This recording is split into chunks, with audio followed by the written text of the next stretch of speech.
இந்த வீடியோக்குள்ள போறதுக்கு முன்னாடி நம்ம சேனலை சப்ஸ்கிரைப் பண்ணாதவங்க சப்ஸ்கிரைப் பண்ணிடுங்க. பக்கத்துல இருக்க பெல் பட்டனையும் கிளிக் பண்ணிக்கோங்க. வாங்க வீடியோக்குள்ள போகலாம். வெள்ளித்திரைக்கு நிகரா தமிழ் மக்களோட அன்பை பெற்றிருக்கிறது சின்னத்திரை.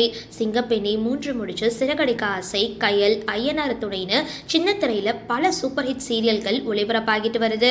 இந்த நிலையில சின்னத்திரையில முன்னணி நடிகைகளா வலம் வரவங்களோட ஒரு நாள் சம்பள விவரம் குறித்து தகவல் இப்போ வெளியாகி இருக்கு.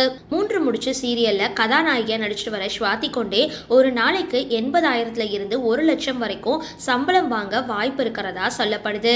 சின்னத்திரையில முன்னணி நடிகைகள்ல ஒருத்தவங்களான சைத்ரா ரெட்டி தற்பொழுது கயல் சீரியல்ல நடிச்சிட்டு வராங்க.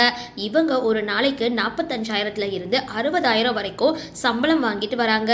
ஐயனார் துணை சீரியல்ல நடிக்கிற மதுமிதாவுக்கு ஒரு நாளைக்கு 40,000 இருந்து 50,000 வரைக்கும் சம்பளம் அப்படின்னும், லக்ஷ்மி சீரியல்ல ஹீரோயினா ஸ்ருதிராஜ் 35 இருந்து 40,000 சம்பளம் வாங்கப்படுதா சொல்லப்படுது. அதே போல சிங்கப்பெண்ணி சீரியல் மனிஷா மகேஷ் ஒரு நாளைக்கு ரூபாய் 30,000, சிறகடிக்க ஆசை சீரியல் கோமதி பிரியா ஒரு நாளைக்கு 12,000 வரைக்கும் சம்பளம் வாங்குறதா தகவல்கள் வெளியாகி இருக்கு. சரி, இந்த வீடியோ பத்திர உங்களோட கருத்துக்களை கீழே கமெண்ட் பாக்ஸ்ல போஸ்ட் பண்ணுங்க.